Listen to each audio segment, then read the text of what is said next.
Vince McMahon is said to be somewhat of a hardliner, especially when it comes to how superstars need to behave and act in a professional setting. Not everyone can work for the WWE. There are certain rules that are to be followed in the locker room, and while big egos have thrived in the company in the past, not all of them made it to the top. Many superstars left the company on bad terms, either with Vince, the management, or because of their position in the company.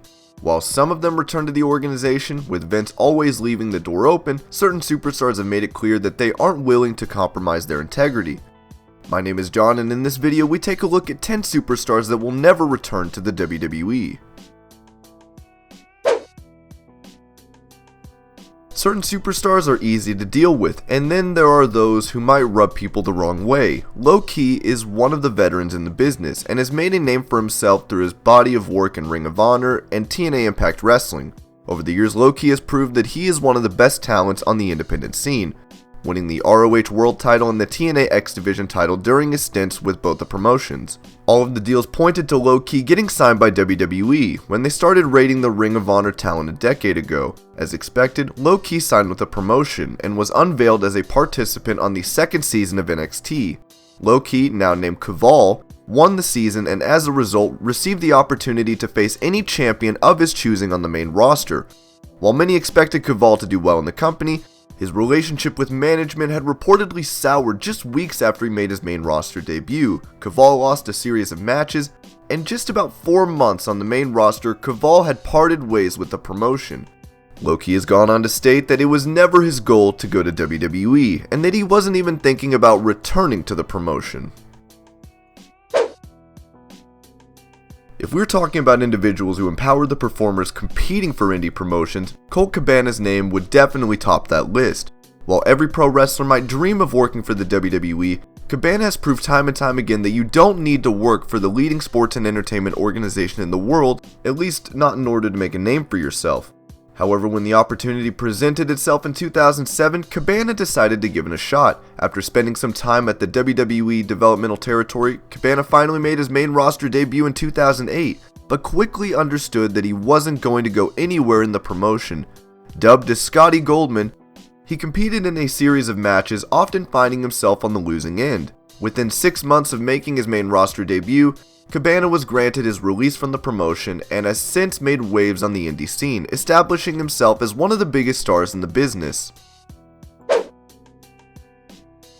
As WWE superstars, the performers often have to think before they speak, which was always going to be a problem for the big guy.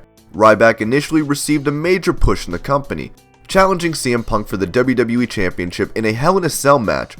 Ryback also nearly won the Royal Rumble match in 2013, before being eliminated by John Cena.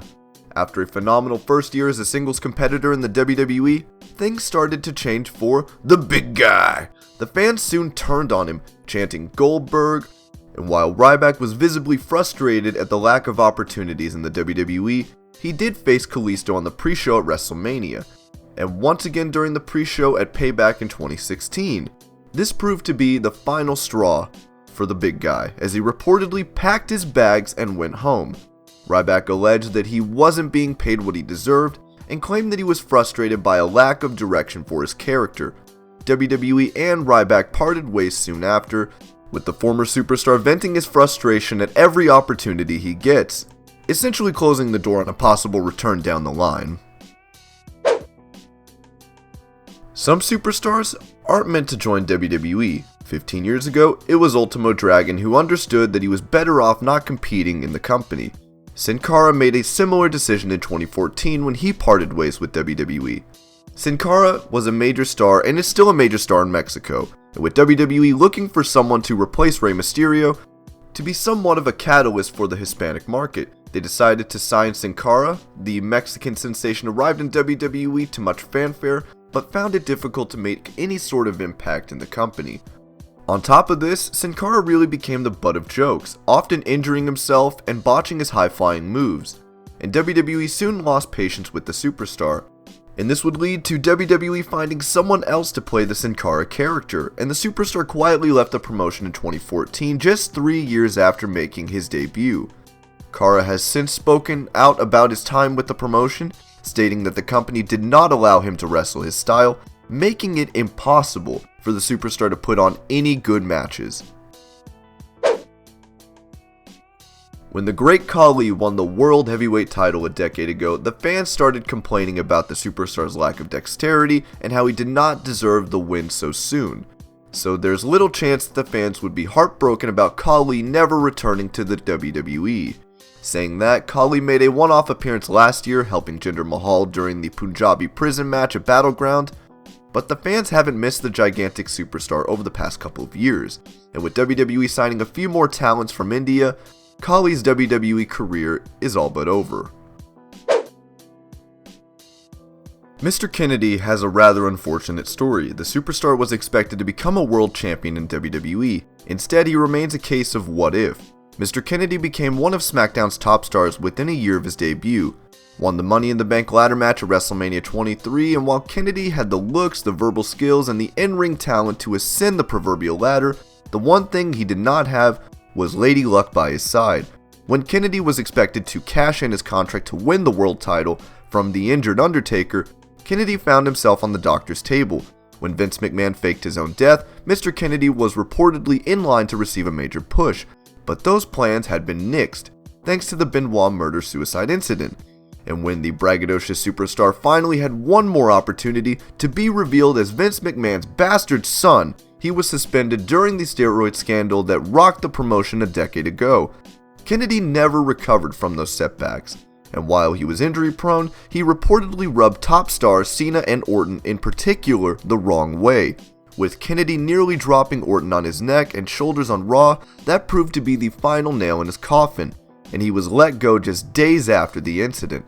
Mr. Kennedy had all the talent in the world to make a name for himself, but he just didn't have the luck that he desperately desired. How is Enzo Amore doing? We'd all like to find out. The former WWE superstar and cruiserweight champ has been away from the spotlight for the past couple of months, and with the dark cloud hanging over his head, one wouldn't blame the champ for keeping a low profile.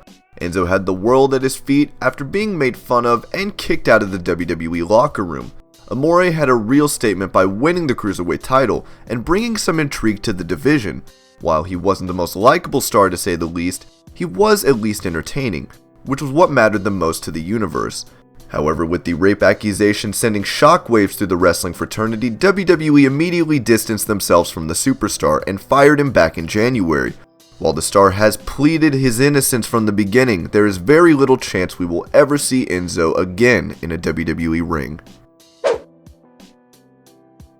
As a former WWE champ, you'd think Alberto Del Rio would still be welcomed back to WWE in due time. However, the superstar hasn't done himself any good by lambasting the company at every possible opportunity, and is happy with the lighter schedule and pay at Impact Wrestling.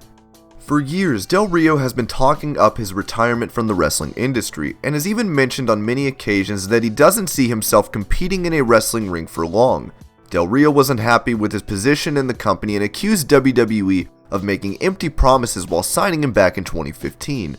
The superstar hasn't had many flattering things to say about the promotion, burning those bridges permanently as it seems.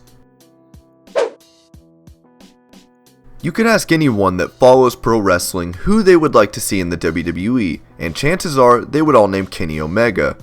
Unbeknownst to a lot of WWE fans, Omega was signed to the company for nearly a year from 2005 to 2006, after which he returned to the independent scene and worked his way to the top.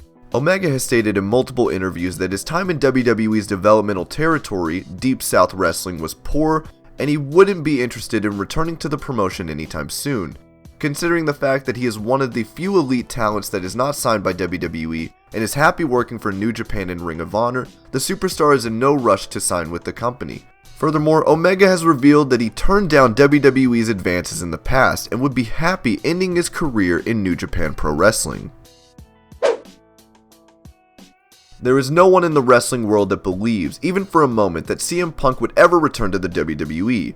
While Punk's name is still heard in the WWE arenas, the former champ has made a transition to MMA and is currently competing in the UFC.